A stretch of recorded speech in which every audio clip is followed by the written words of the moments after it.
If you want to learn how to rotate items in Prezi, you're in the right place.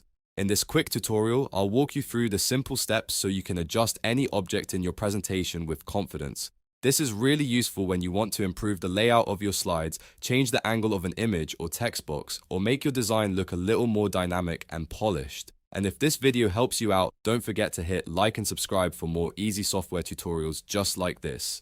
Alright, let's jump in.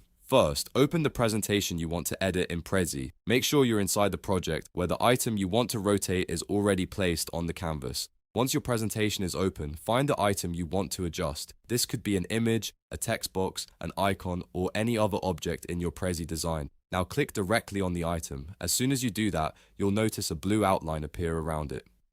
That blue outline tells you the item is selected and ready to be edited.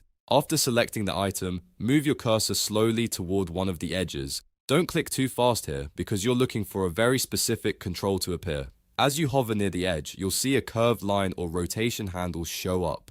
This is the part that lets you rotate the item. Once that curved line appears, click and hold on it. Then simply drag your mouse in the direction you want to rotate the item. You'll see the object turn as you move your cursor, and you can stop as soon as it reaches the angle you want. If you need to be more precise, take your time and make small adjustments until it looks perfect. This is an easy way to align content creatively and make your presentation feel more natural and visually engaging. And that's really all there is to it.